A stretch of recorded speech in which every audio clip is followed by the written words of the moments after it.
Let's give Chris a big warm welcome. What I thought we'd do tonight is, I came last week to sort of snoop on Kevin Hawkes' presentation and sort of steal some ideas. And one of the things that he started talking about, it was sort of the process and how he makes a book. And so I thought I'd take that a little bit further and really talk about one specific book. And it's the latest book that I've written and illustrated with Candlewick. It's not my latest book. My latest book is actually this book, which came out in August. But it's not a Candlewick book. So we kind of, I thought, well, we'll sort of tuck that away and go with my latest book that I've written and illustrated with Candlewick, which is called Hattie and Hudson. We'll get to that in just a minute. But to start with, let's go to where all the magic happens, and I'm going to start by showing you a few pictures of my studio in Camden. It's attached, it's the second floor of a barn attached to my house. And this is how I go to work every morning. I go up these stairs, and you can see clearly that the risers of the books are printed with the spines of my books. Not my idea. My wife actually came up with the idea, and she's here, so shout out to Lori, because she wanted to do something kind of fun in case any kids came to visit my studio. A lot of kids do actually come by my studio. So when they turn the corner, it's kind of hard, but if there's a corner right here, you turn the corner, and then all of a sudden the stairs are right in front of you, and a lot of kids kind of get excited to see those stairs.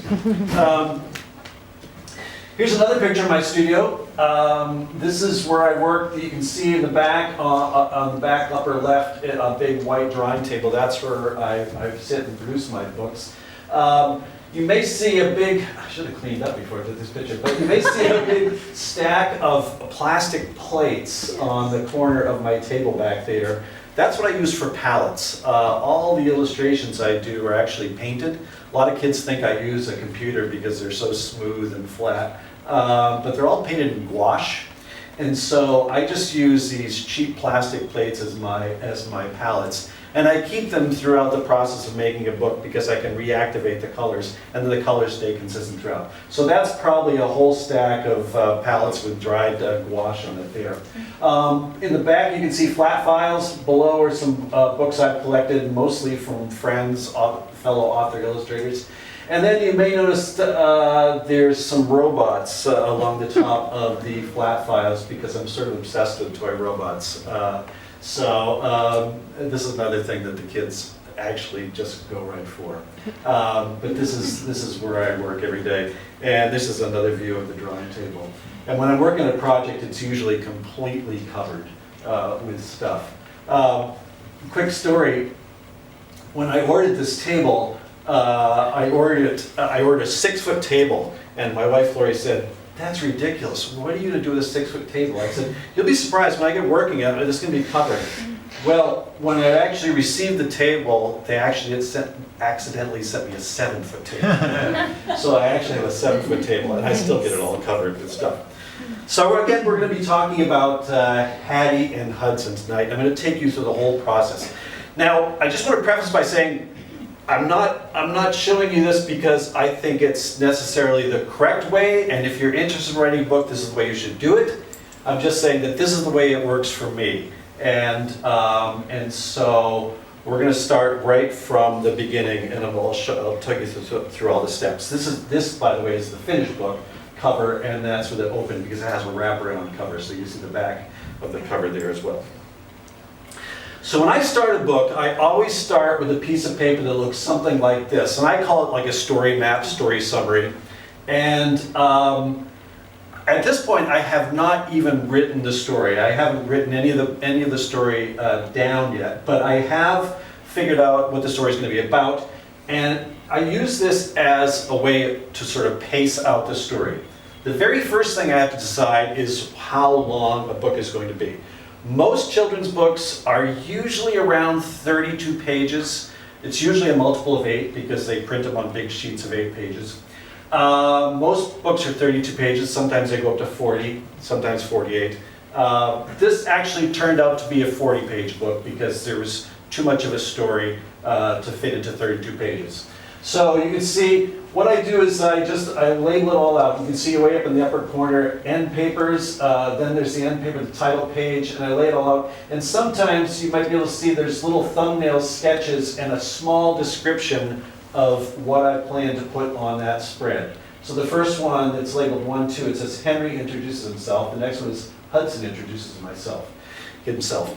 And I really thought I'd try something different. I thought I was sort of groundbreaking with this idea. I thought, I'd never seen a book where you have two first-person characters. One introduces himself, the next person introduces himself, and they sort of go back and forth until they meet sort of mid-part of the book. So that's how I base this book, with Henry being the first character, Hudson the monster being the second character. After I figure this out, then I actually write the story, and I write just on paper with a pencil. I don't type anything in yet. First of all, because I can't type very well. So, but you may notice that these pieces, so each little block is a different spread, and you can see 1, 2, 3, 4, 5, 6 on the left-hand side. So that indicates which spread it's going to be. And you can see that they're taped on, because this book first started out as a rhyming book, like all my books, and a lot of times when you write in rhyme, you can't just start at the beginning and write all the way through in rhyme, because you might come up with a rhyme that works really well on the back of the book, and so you have to make sure you write that down before you forget it. So that's why a lot of times when I'm actually finalizing a story, I have little scraps of paper with these rhymes, and it's almost like a big puzzle putting it together. Again, I don't recommend you working this way, because it's kind of crazy. It works for me, but that's just the way I work. Also, some additional thumbnail sketches off to the side, just to sort of get some ideas for composition of what I think the spread should look like. So after I have this story written, and I think it's pretty good, then I actually go ahead and I actually type it up and I put it on the computer. I do this so I can use it in my, on my dummy. We'll get to that in just a bit.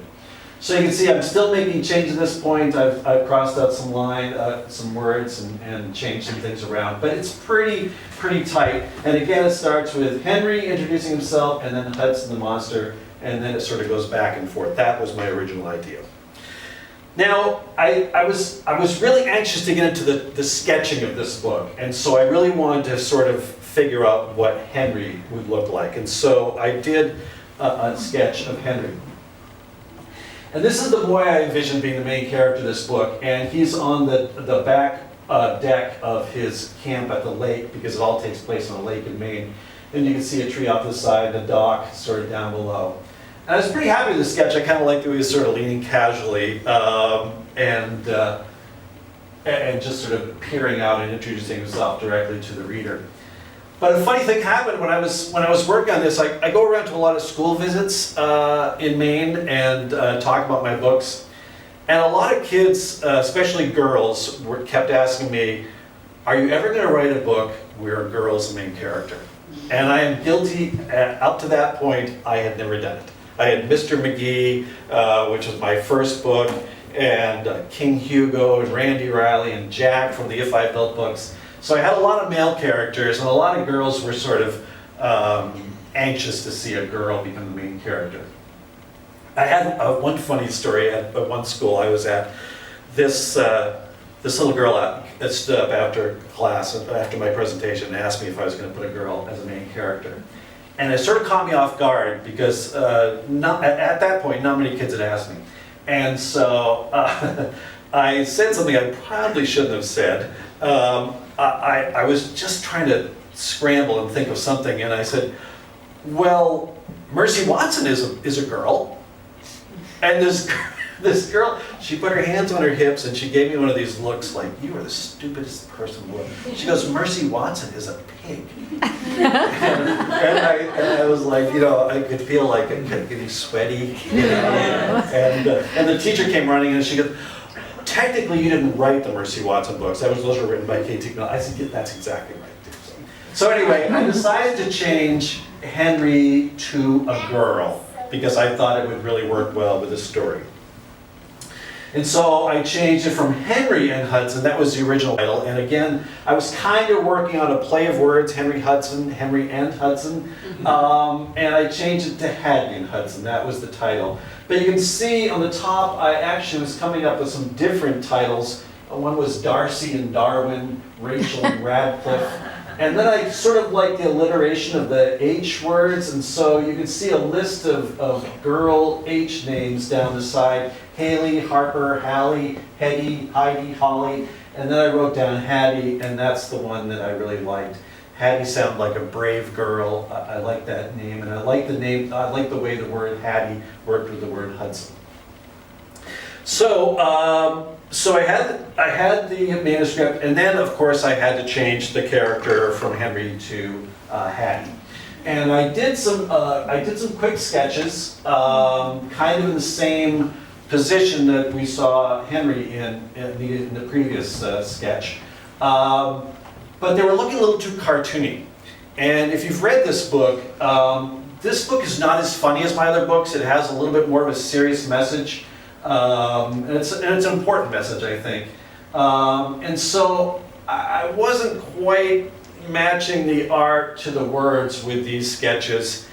And I realized I would do something I've never done for a book before. I would try to find a girl about the age of Hattie and have her pose for me for photos. At that time, some friends came up from out of state. They stopped by the house and their daughter just was like the perfect age. And so I asked her mother, I said, do you think Savannah, that was the girl's name, would be willing to pose for some photos for a book I'm working on? And she said, oh yeah, I'm sure she would. So the whole family came over to the house one day. And I posed her and I took some pictures of her in different poses. So this is Savannah, and this is again, this would be the first page in the book where she's leaning on the porch. I used my neighbor's porch because he had a really good porch rail. And from this sketch, I did a sketch of Hattie. This is actually the same sketch you saw before. This is just on a tissue overlay. So you can see this is Henry's down through here. This is Henry's feet coming down here. So I just kind of flapped it over and added Hattie to the cover. This was still pretty rough, but I kind of liked the feel of it, and so I developed this further, tightened it up, and I turned it into the first sketch of my dummy. The words are the same, the words are on the right-hand page, and here I've tightened up the sketch a little bit more, showing the main character. My name is Hattie, I'm 7 years old. I spend every summer at Lake Big and Bold. We stay in a camp that is right on the shore. It has a canoe, and I love to explore. So that was how it started out. The next page, again, a rough sketch of the monster at the bottom of the lake. My name is Hudson, I'm centuries old. I live at the bottom of Lake Big and Bold in a cave where the water is dark bluish green. I've never been out, so I've never been seen. And it progressed through like this with these sketches. These are fairly small. I would blow them up to sort of a larger size for the actual dummy. My parents instructed as I crossed the lawn, when you're in the canoe, put your life jacket on. And don't go too far, don't make that mistake. We don't want an incident out on the lake. And then you switch back to Hudson. My parents would have told me a long time ago, the surface is no place a monster should go. Dangerous, dreadful, mean people live there. You're much better off to just stay in your lair. But I've been alone for so many years, I finally decided to forego my fears and head to the surface. I just had to know what happens above me while I'm down below. So I was pretty happy with this, although there was something that wasn't quite working, and my editor at Candlewick agreed, and my agent agreed that something was missing. We weren't quite sure, but we discovered it later on. But I was really curious to develop this character, Hudson. And so I started doing some sketches of Hudson, just like I had done sketches of Hattie. Some were really goofy, like that one down the left-hand corner, and some of these are just really awkward. Some get a little bit scary, like those snake-like creatures up there. And I was having a hard time finding the balance between being sort of intimidating at first, which is what happens in the story, and then sort of becoming a warmer, sort of gentle character. I also was having a hard time with the body, just trying to get the muscles and the way the body worked. And then I went on eBay and I found this thing. And it was a model of an Elasmosaurus. I think that's how you say it. It's a dinosaur.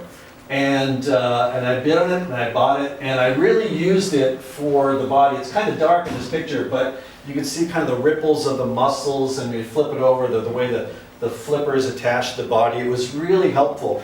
But this was way too scary, and I did not want that to be the head of this monster. So I should have just cut off the head, but I kind of left it intact. And what I did instead was I based the look of the monster on my dog at home. I have a yellow lab, and if anybody knows labs, they have very expressive eyes. They have these sort of big pockets above their eyes that kind of go up and down, and they really can show expressions very well. And so I ended up making a clay model of what I thought the head of the monster should look like. This was tiny. I still have it in my studio. It's made of just Sculpey. And I used this in all these different angles. I took pictures in different light, and it really helped. But you can see the thing that really sort of sets him apart, he's got these huge sort of pockets over his eyelids that really sort of express emotion really well. After that, let's see. I still thought there was something missing in the story. And I couldn't figure it out. I couldn't figure out why it wasn't working. Everybody that had seen this story was very lukewarm about it. I was kind of lukewarm about it. My editor was kind of like, well, it's not the most original story I've ever heard. And my agent was kind of like, you sure you want to do this? And I had sort of invested so much time already. I really wanted to do it. But it wasn't until I woke up one morning and it suddenly hit me that this was trying to tell me it didn't want to be a rhyming story. Because what I was doing is I was telling a fairly serious story with a fairly serious message in sort of a whimsical, rhyming way, and it was just kind of missing on all points. And so I remember I literally woke up one morning and I thought, oh my gosh, that's what's wrong with this book. It's a rhyming book and it doesn't want to be a rhyming book. So I sent an email right out to my editor that morning, and I said, do you think this would be better as a non-rhyming book, just in prose? And she said, well, why don't you take a page and write a couple pages? And so I wrote a couple pages and sent them right off to her. And she said, this is so much better. This is what was the problem with this book. And so she said, why don't you go back and rewrite the story, the same story, but just in prose. And so I went back and I just rewrote it. And my first version that I sent off to the publisher, to my editor, she hated it. She absolutely hated it. I mean, she didn't come right out and say I hate it, but it was pretty obvious that she was not happy with it. Now, I was so used to writing, this was the first book I'd written that was a non-rhyming book, and I was so used to having the structure of rhyme to rely on that it was actually easier for me, and it still is easier for me to write rhyme than it is in prose. And so I said, okay, I'm going to try to pare it down and just take out all the unnecessary words and do what E.B. White said, and just like really just keep it bare bones. And she, when I sent my first version off to her, she said, it's so bland, it's so boring. And so she said, you took out all the fun stuff in the rhyme. And so I went back and I rewrote it several times. And I finally got it to where I thought it was pretty decent, and I sent it back into my editor, Joan. That's my version over there on the left. This is what she sent back to me with her red comments. And you can see that was just the start of it. I mean, she had a lot of things she wanted to change. But eventually we got there. By the way, this book is probably the book I've spent the longest amount of time writing. This book, I know I wrote it at least 9 times completely over. So it went through several different versions. So let's see. So that now that I had the actual story, and Joan liked the story, my agent liked it better too, which was great. Then I had to resketch the dummy because some of the story had changed from the rhyming story to the verse story, to the prose story, and so I had to change around. So this is my very first sketch of the first spread in the book. And you can see there, she, instead of walking across the lawn, she's now down on the dock, and she's headed out to the canoe. I did a lot of sketches. Some I did not use, but I still sketched them anyway. This is later on in the book when Hattie and Hudson become friends at night. And you can see how she's pulled her canoe up on his back in the background. And she's sliding down his neck, and they sort of splash and play in the night. This is another sketch that didn't make it into the book. This was when the story was a little bit more, I mean, it got really serious at one point, and she sort of breaks down crying and tries to, she ends up hugging him in her canoe, and so she's sort of down there in the foreground, but that changed around. But this is a good example of what my sketches look like at first. They're pretty rough. They're very scribbly, and I'm just trying to get the basic composition down as quickly as possible.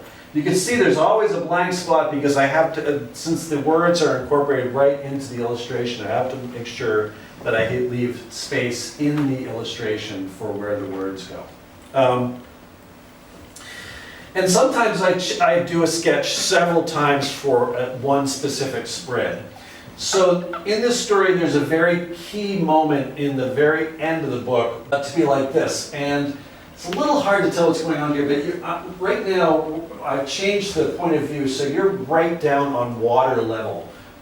This you can see the bow of this big boat coming in from the left.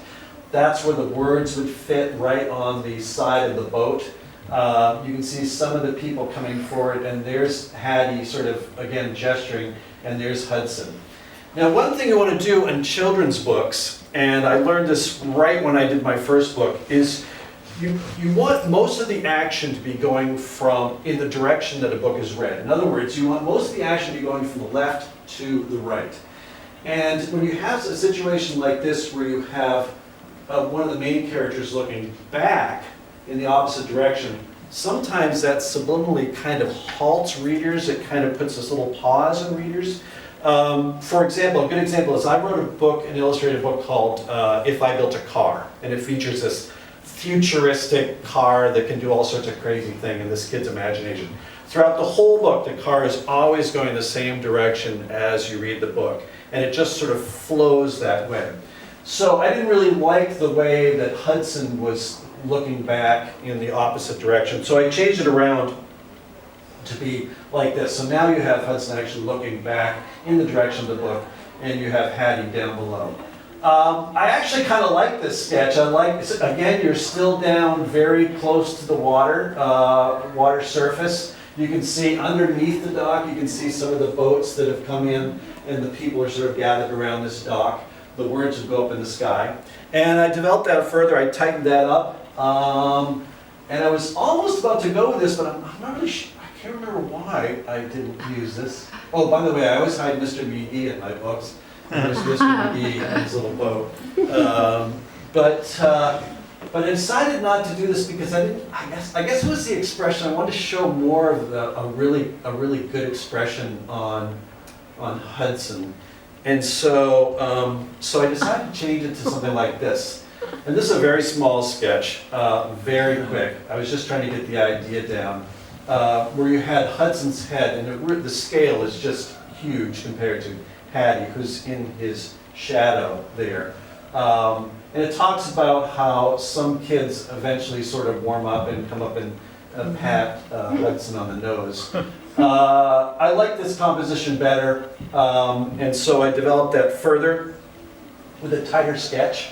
And it was really fun to sort of work with those folds and kind of these blobs of flesh on Hudson's head. And I also did like the giant scale of Hudson there. You can still see some of the expressions of the people on the dock sort of gawking as this giant monster comes into their world. And this is the final painting that was used for that page. One thing I kind of liked about this, especially, again, the big blank spot up there is where the words go, so they printed right on the water there. And there was a fair amount of text on this page too, so that I needed that space. I like that Hattie is in the complete shadow of Hudson, and the only thing that really hits are her legs in the sun. I kind of like that. And I purposely had this little boy, he's the one that bravely goes up and pats Hudson on the nose the first time. He's so close to touching him. I mean, it's like this tiny little gap before he touches it. And then there's another little girl down below, and she's approaching too. It takes a while for the adults to warm up, but the kids go right for the monster. So that was kind of cool. I want to show you a little bit more about how I used the pictures I took of Savannah, the girl, in developing an illustration. And so I'm going to walk you through another spread in the book. By the way, if anybody has anything they want to add, I mean, please let's make this a conversation. If you just want to ask questions or as we go. I thought it was great that you had the dog on the dock. You didn't mention the dog. Yeah. Oh yeah, the dog? Yeah, that's a real big, it makes it even better. Yeah. The dog, yeah. But the dog has the ears way down. Yeah. It looks a little like Hudson. Yeah, it does. Actually, it looks like Ariel down a little bit, yeah. So, one thing I did, I wasn't sure what price the gas should be on top of the pump. So I faintly put in like $2.59, and then right when this book came out, like gas either went way up or way down, and I thought, oh, that's not going to be good, but it's basically about that. So. So this is one of the reference photos I took of Savannah, and this was for one of the illustrations of the book. This is when she's in her canoe and she first sees Hudson as he comes out of the lake. I put her in the back of my pickup truck. You can see my reflection down the side of the truck. I gave her a paddle, I put her a lawn chair in there, and I put a life jacket on her. And I said, now just look up toward my neighbor's house and pretend that's a huge monster. And she did a pretty good job. And so from this photo, I did this very rough sketch here, where she is down in the foreground and this giant monster's coming up. I like the composition. This is, again, back when it was a rhyming book, so this is one of the first sketches that I decided to reuse. From this, I tightened up a little bit further, again, referring back to the photograph. And from this, I did this painting right here, so that was the illustration used in the book. When I got this thing done, I was like, oh man, this canoe looks like it's sitting right on the top of the water. But I knew that you usually get some of your illustrations cropped out in the printing process. So I told Ann Stott, my art director, I said, there's a drip. If you can crop it right between those two drips, that would be perfect. And I think she did. She did it really well. So.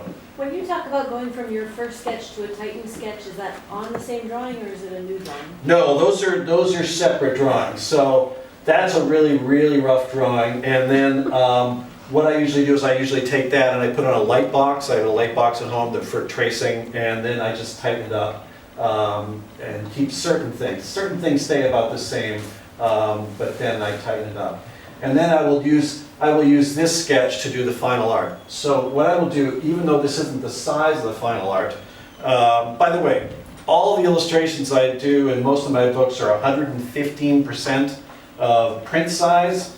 In other words, let's find that picture in this book right here. Okay, so here it is in the book. So it's 115, so the actual illustration was probably about like that in the book. And what was I saying for that?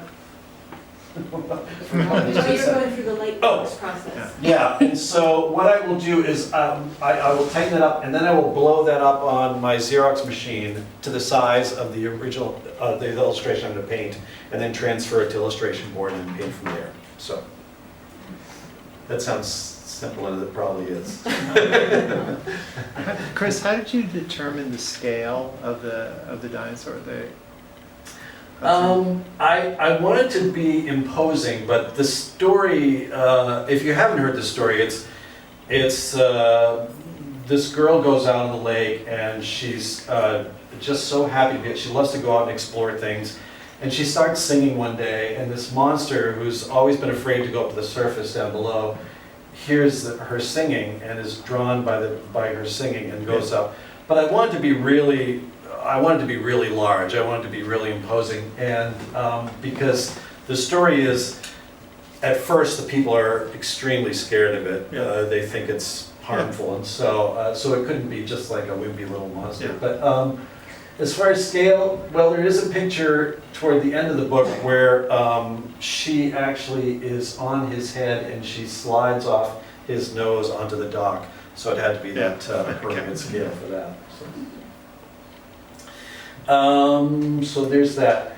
The very last thing that usually happens in a book, and it probably happens for you, Scott, too, and anybody who's made a book, almost always the last thing the publisher and the editor and your art director wants to see is what you're going to do on the cover. I don't really know why they wait to the end, but often that's the last illustration I do for a book. Unless they're trying to promote it early, in that case sometimes I do the illustration for the cover earlier so they can actually market the book even before I finish the illustration inside.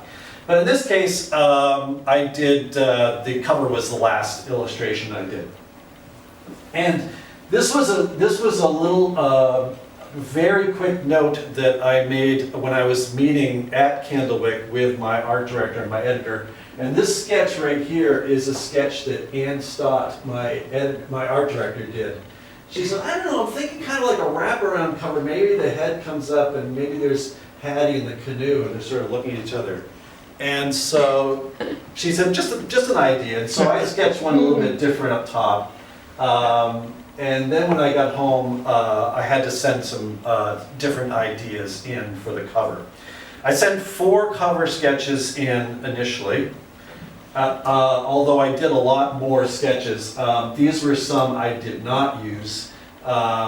Here's, you can see the one in the background is Hudson popping up, and she's sort of leaping off his nose into the water and playing. Here she's, the one on the lower left is, she's reaching down underwater and just about to touch his nose and he's down underwater. But I decided not to use those compositions. And the 4 I sent looked like this. Yeah. This is almost exactly what we decided to use. But this was an idea. This is, again, a wraparound cover. So this right here is the spine, this is the cover, and this is the back cover. That was one version. It's really nice Oops. that you show the underwater part. Yeah. Well. Yeah, I love those split level shots like that too. It's really fun to paint those different colors and perspectives. This was another idea. Good Lord. They thought, that's a little too high to jump. I think that's why that one was rejected. This was very similar to the first one you saw, only now the neck is wrapped around, and instead of being in the canoe, she's actually swimming, and you can see her above and below the water, and he's got his head curled around. And then this was the 4th one I sent, which would be mostly underwater, and again you see Hattie sort of leaning down and about to touch Hudson's nose under the water. So those are the 4 they chose. I sent them, and this was the one they liked the most. And so they said, "Why don't you develop this further?" And so I did a tighter sketch. I didn't put a lot of shade in it because this is actually the sketch I used to do the illustration for the cover. I knew the spine again would be right through there, even though it's not indicated on the sketch, so you wouldn't lose anything in the spine. And there was plenty of room for the type that sort of tucked right in the curve of the monster's neck there. And from this sketch, it became this cover, which is a little dark, but this is the proof for when the first cover came through. So that's pretty much the process. My art director at Candlewick, Ann Stott, is really good at spines. She really loves designing spines, and she gets really excited when she comes up with a good spine. One of her favorites was for my book, The Circus Ship. I don't know if you guys can see it back there, but it is a spectacular spine, and she designs these things, and she gets so excited. She goes, "Wait till you see the spine." And I did a couple of little oar drawings that she put on either side of the word the title on the spine. So that's the way that works. And for aspiring children's book or picture book illustrators, why are spines important? That's what you see in the store. That's right. Yep, absolutely. Yeah. And they got to sort of pop out. So They're great. I think that's the last photo. Does anybody want me to go back through anything and look at anything, or does anybody have any questions, or we can just open it up to conversation now? I have a question. Or I could read the story to you if you want. Yeah. Up Yes. back there. Yes. So my question is, so you were a painting major at school? Yeah, I was a fine art. Can you Yeah. tell us how you made that transition to being a children's book illustrator? Yeah, well, absolutely, I will do that. But one thing Scott didn't tell you is we basically went to the same school. We were at Swain, which is now part of the school I went same to. school, yeah. And we were there at the same time, all the way As there. did Ann Stott. And Ann Stott, my art director, was also at Same the school. school where I went. But it was kind of funny, when I went to school, there was kind of like two camps. There were the fine artists, which were considered kind of the hippy-dippy kind of free love kind of group. And then there were the commercial artists, which were the money-grubbing illustrators. And so we didn't really cross camps too often. And so even though I majored in fine art, painting was my actual major, I took some illustration courses, and I sort of snuck between two sides of the building to go over and do my illustration courses. And I'm glad I did that because, when I got out of school, I did have a couple of shows of my paintings, but I soon realized that I could do a painting this big that would take me a month, an oil painting this big, it would take me a month and get paid maybe $400 or $500. Or I could do an illustration this big for a magazine that would take me 2 days, and I get paid $400 or $500. And so I realized and we had we were expecting, I think, our first child, and so it sort of made sense to go into the illustration. But I still use things I learned on my fine art education in my illustrations. One of the things that was required of me in art school was I had to take 4 years of figure drawing for a fine art major. That was great, drawing from a model, every class. And I still use those, even though my characters are kind of cartoony.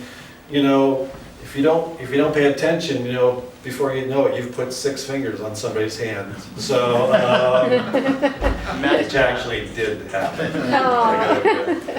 And it's in a published book, but we won't get into that. Yeah, you have to find it. But no, just the proportion of how long arms should be, and how many heads people are, and stuff like that really helps. Does that answer your question, Mary? Yeah. Okay. Yeah, but now, since I know the school, who was teaching painting at the time? I had a bunch of painters. Ed Togneri started. He was my first teacher. Tony Murigliano, I think, was one of my teachers. My illustration professor was a guy named Bob Barry, and Bob Barry wrote and illustrated children's books, and his big book that was actually read on Captain Kangaroo when I was a kid, I thought it was great, was a book that is still being published. It's called Mr. Willoughby's Christmas Tree. And if anybody knows that story, it's about a millionaire, a little short millionaire guy, and he has this Christmas tree brought into his house. And when they put it up, the top bends over on the roof, and he said, "Cut off the top!" And they cut off the top, and they throw it out.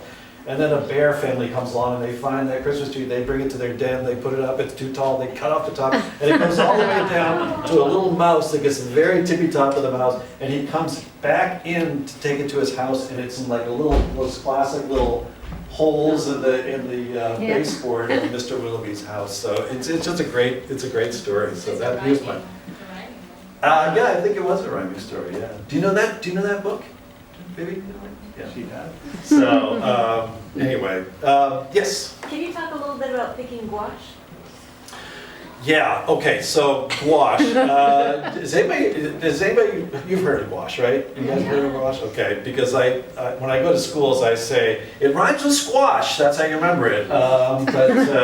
Because unless you're an artist, nobody's ever heard of gouache. But basically, gouache is like an opaque watercolor, that's the way to describe it. So when I'm doing an illustration like this, actually, let's go back to a illustration that's not, printed. So this was taken from the actual illustration.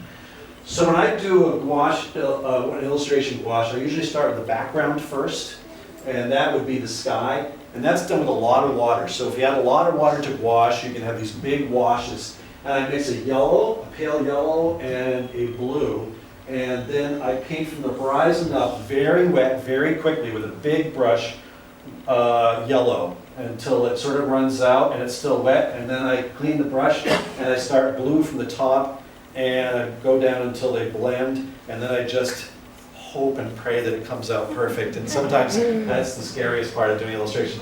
And I work from the background to the foreground. The reason I picked gouache though, and I think that was your original question, is because gouache reproduces really, really well. So this is just a photograph of an illustration, but if I had the actual illustration here and you opened up the book and you showed it compared to the book, you almost can't tell the color difference. It's perfect. They reproduce really, really well. Even tricky colors like aquas and oranges and some of the colors that give printers a hard time reproduce really well in gouache. And since it's a water-based paint, it dries really quickly. You can, like I said, when I showed the first sketches in my studio, you can reactivate the paint and use the paint throughout the whole book. So it's a pretty great medium. And then I work to the foreground. So like the last things I painted were probably the things right down in front, because you can actually cover up things with gouache too. So you can add less water, make it thicker, and you can cover things up. Does that make sense? Yeah. Does that answer your question? Yeah, thank you. So And you're what- using traditional gouache or? I use the cheapest gouache I can buy, and it's I think you can buy it at Walmart actually. It's a Winsor Newton designer's gouache, and it's probably what they use here at school, Yeah. because a lot of students use gouache for like color relationships. They'll paint like a block of green and a block of red and see how they vibrate when they come together. What? Also, one thing that gouache will do that I've never found any other paint that does this, you can paint large areas with gouache, and it does what I like. It dries completely flat without brush strokes, anything. It's just like a complete color field, and it makes it. I like the way that looks. I yeah. thought, I guess I misremembered this. I thought you used acrylic gouache. No, I use not at all. water-based Okay. gouache. Yeah. Okay. What Yeah. kind of paper?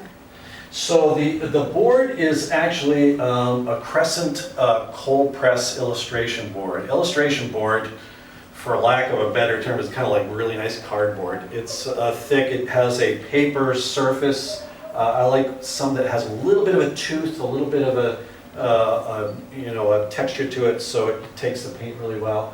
But you have to be careful. If you use too much water, if you work it too much, sometimes the nap will start coming up and then you've ruined your illustration. So luckily I don't ruin very many illustrations. I'm pretty lucky that way, but it has happened too, so yeah.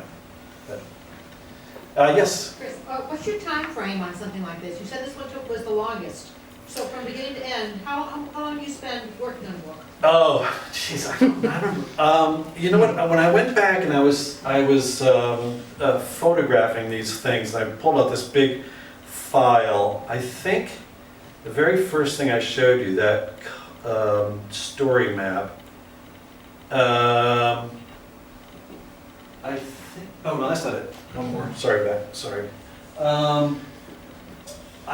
This I laid out on, I dated it November 9th, 2011. And this book came out, when did it come out? I should know this, I think it's 2017. Yeah, 2017. So that's a long time. How long are you actually working on the book? Because a lot of that must be. Yeah, a lot of printing that's, and production, but Yeah. how long do you spend working on the book? usually a typical book takes me about a year to make. That's doing the writing, the revisions, the editing, and then the sketches and all that work, and then the illustrations, about a year. If an illustration, if a book has, if the illustrations are more complicated or there are more illustrations, like the Circus Ship, if you look to this book, there's some pretty detailed illustrations in there, and that one took me about a year and a half to actually produce, so that one took longer. But in general, I'd say ballpark about a year to make one book. What is your favorite part of the process? Probably sketching. Probably sketching. Sometimes doing the paintings feels a little bit mechanical to me. You know, like I'm just taking a sketch and just reproducing it in color, and that feels sometimes a little bit mechanical. I really like the sketching, that's probably my favorite, but I also really like the writing, but it's very different. I mean, the writing is completely different, and the writing in this one, just like I said, just took forever because there's so many different versions. But probably if I had to pick one thing that was my favorite is just sketching it. And it's almost like I approach each spread as almost like I'm a movie maker, like I'm a film director. And what's the best way to show this scene? I mean, are you like a worm's eye view? Are you an aerial view? You know, what's the best way? Show the main character from the back, from the front, you know. So that's really fun to sort of figure that out. And that's why I sometimes do several sketches for a single spread illustration. Yeah. You may also- There's folks up back that, yeah. Yes, oh yes, yeah. How do you develop your writing skills? Are we always Skills. I don't know.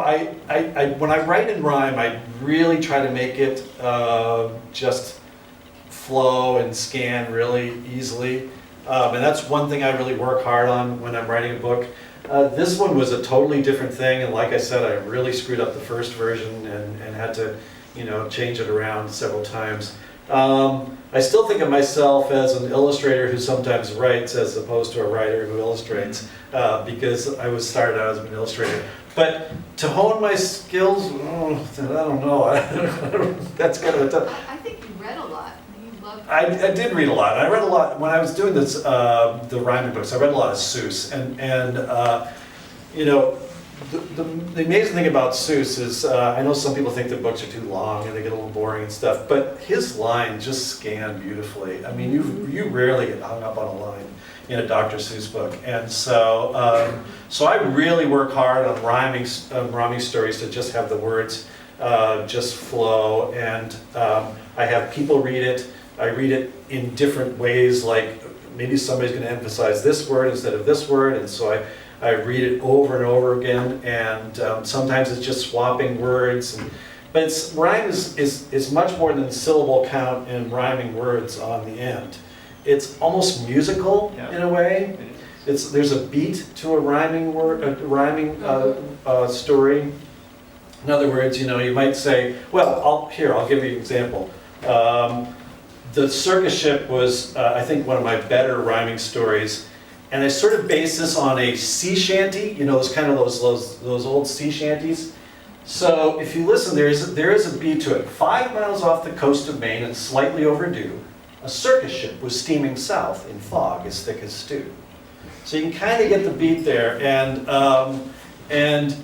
hopefully if I do it right, you don't even notice it. But if I do it wrong, it's going to really screw things up for you. So does that answer your question, Jess? It does. Yeah. Okay. Yes. How many books do you do at the same time? Oh, I only do one. Kevin Hawkson was here last week. He told me once he'll do like 3 books at a time, and he'll like work on this illustration, then he'll go back and this illustration. I said, how do you do that? He said, it only gets difficult when the characters are similar, like 2 10-year-old boys. He said, then I kind of go, oh, now which one's which? I have to do 1 book at a time, otherwise I get really screwed up. And I actually only do 1 illustration at a time generally. So I just complete, but I don't start with the first illustration, do that, and then move on to the second illustration. In other words, I'll start an illustration, maybe one of the more complex illustrations to get it out of the way, but it may be toward the back of the book, and I'll do that. And then I'll jump to an illustration at the front of the book. And that way they just sort of stay fresher, I think, that way, you know what I mean? Because it takes a long time, it's several months to do a book, and at the end, you're pretty tired of it, actually, I gotta be honest. And you don't want a book to start out really looking good, and then, oh, and I'm just like, so I kind of jump around. Does that answer your question? Yes, Okay. thank you. Yes. When you showed that you had initially laid out the book with some thumbnail sketches Mhm. before you wrote it, so you already knew what the story was going to be? I did know what the story was going to be. How So does that come to you? Just how does the story come to me? Mhm. Well, the funny thing about this story is this went through several different versions, way more than I even showed here tonight. My first version was very dark. And it was a boy, and this monster was basically trying to kill this boy. I mean, it was like a man-eating monster. And the monster, and the boy devises a way to basically kill the monster. And I thought, well, it's getting a little dark. You know? People are used to like Mr. Magee and Jack and designing cars, and all of a sudden, if I go like, you know, do a 180, it might be really turn off some readers. So I sort of abandoned those early ideas. But I just decided I really wanted to write a story more about friendship and not judging by appearance. And there's this one book, one line in this book, and this book came out right when Trump was elected, and they immediately put on the Muslim ban, the travel ban.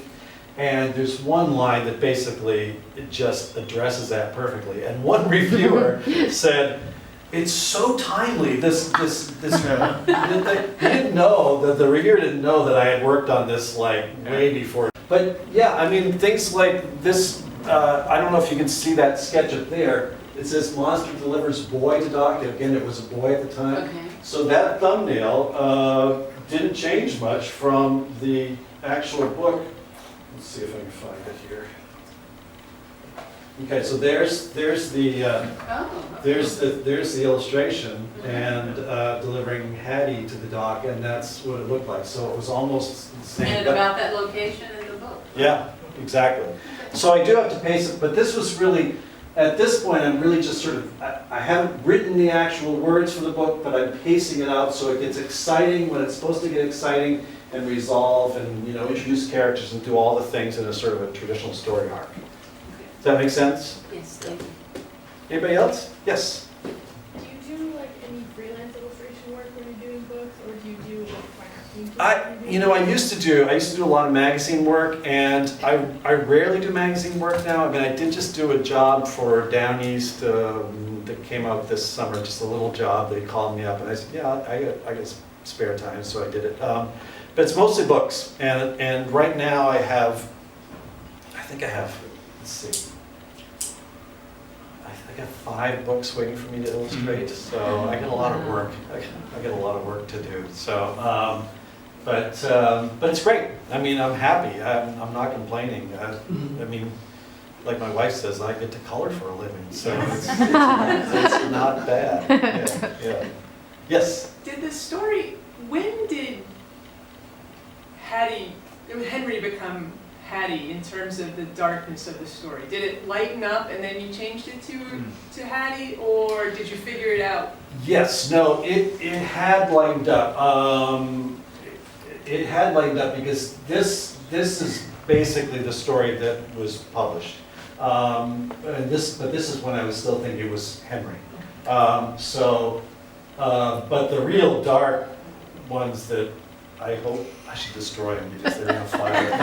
They're pretty grisly. But I remember books as kids, when I was kids, like, things were like Very grim. scary, I mean, they're scary, they're horrible. So you really want to do a dark book?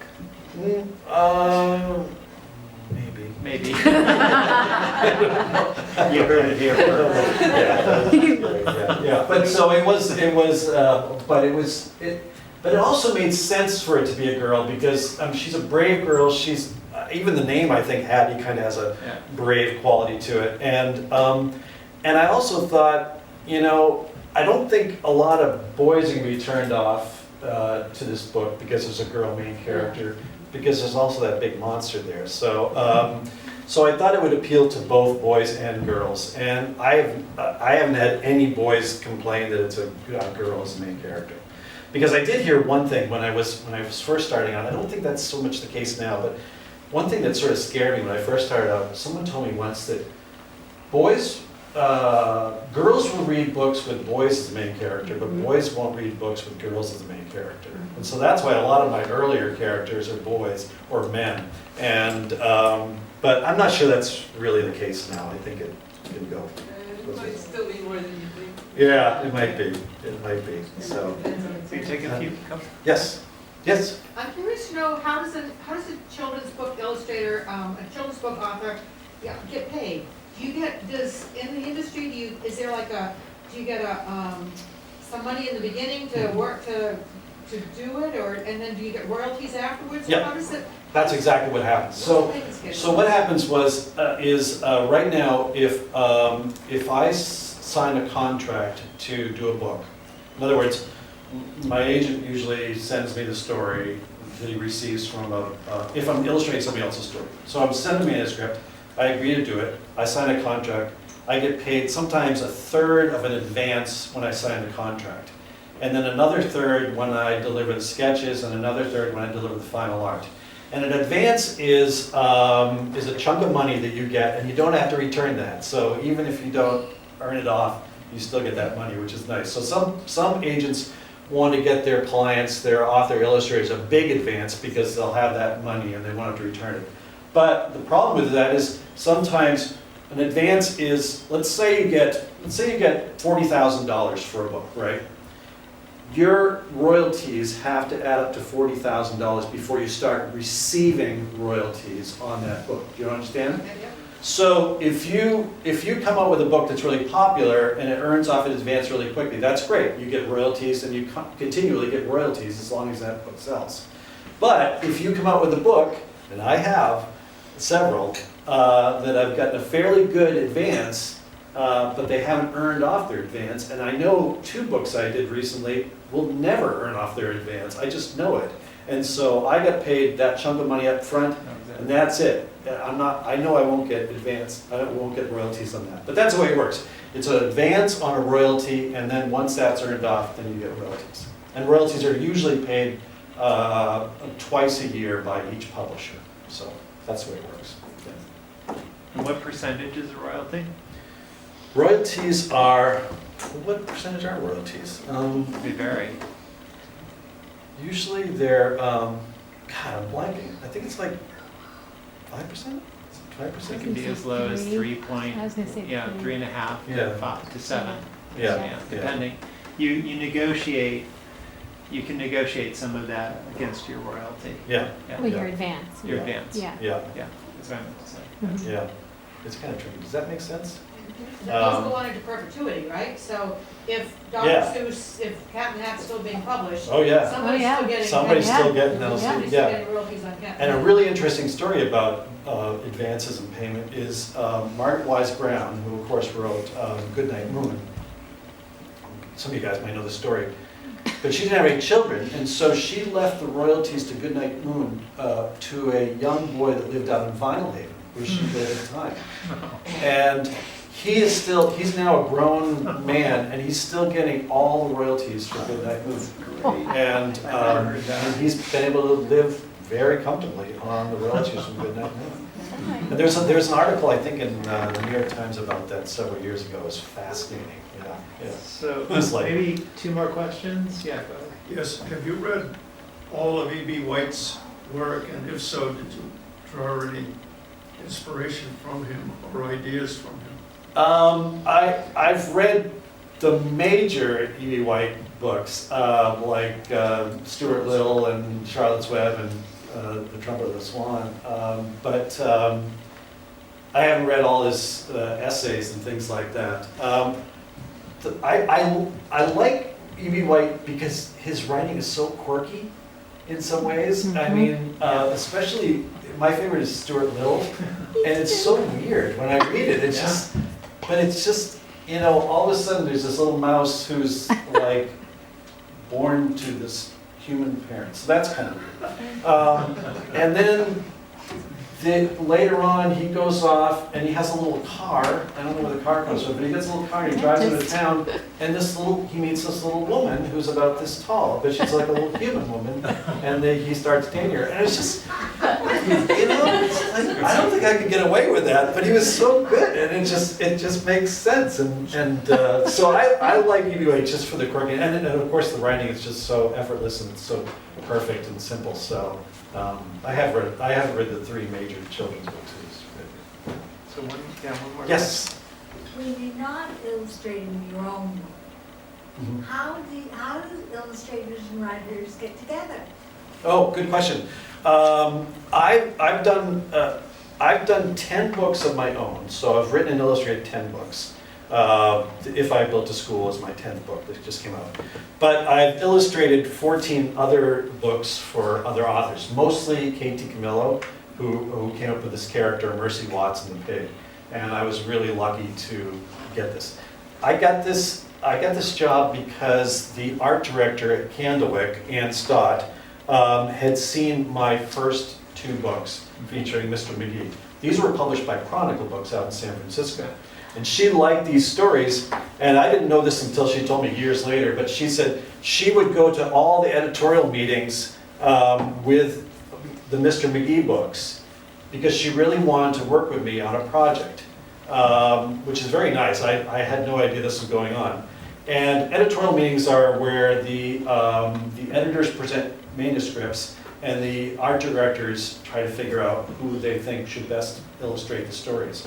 And so she would, every time, bring Mr. Magee books and they present a manuscript, she'd say, how about Chris for this? And they'd go, I don't think so, I don't think so. And she kept at it, and she kept, every meeting, she kept going. Finally, I think she just wore them out, because these manuscripts came in about the pig named Mercy Watson. She goes, how about Chris for these? And they're like, okay, we'll try Chris. And so I literally got a call out of the blue one day from Ann Stott, an art director I didn't know anything about, from a publisher I had never worked with before, and she just said, how would you like to illustrate a series of books about a pig named Mercy Watson written by Kate DiCamillo? I was like, yep. It was like a rainbow came out of the phone and unicorns and lots of gold and stuff. So yeah, I mean, I was just really lucky that way. But a lot of times, even now, a publisher will have a manuscript that they think I might be right for, so they'll send it to my agent. My agent will then turn around and say, look, I got this manuscript from Random House or wherever, and they think you'd be right for this. I'm going to send it to you. And sometimes he'll give me advice. He's a really good agent. Sometimes he'll say, you got so much on your plate right now, you might want to pass on this one. Or he'll say, this one you might want to look up, this one might do really well, and you might want to really think about this one. So he sort of gives me advice, and then I read the story. And unless I really, really love the story, I sometimes, if I'm kind of lukewarm on a story, I won't take it, because it'll show in my illustrations. And I learned that right at the very beginning. A friend of mine who's an author illustrator, when I first started out, I was given this manuscript about a boy that goes to, it was a counting book, and he goes in the tub, and he keeps adding toys. It's like, and it's a kind of, and eventually there's no room for him in the tub. And it was kind of cute, and I thought that'd be kind of fun. So I called a friend of mine, I said, I got this story and they want me to illustrate it. Do you think I should do it? And she just cut me off. She said, do you love it? And I said, the story? And she goes, yeah, do you love the story? And I said, yeah, it's okay, it's kind of cute. And she goes, don't do it. I said, well, how can you be so abrupt like that? She said, because it'll show in your illustrations. Yeah. Unless you really love the story, it'll show in your illustration. I thought that was really excellent advice. So that's what I did. Yeah. Well, thank you, Chris.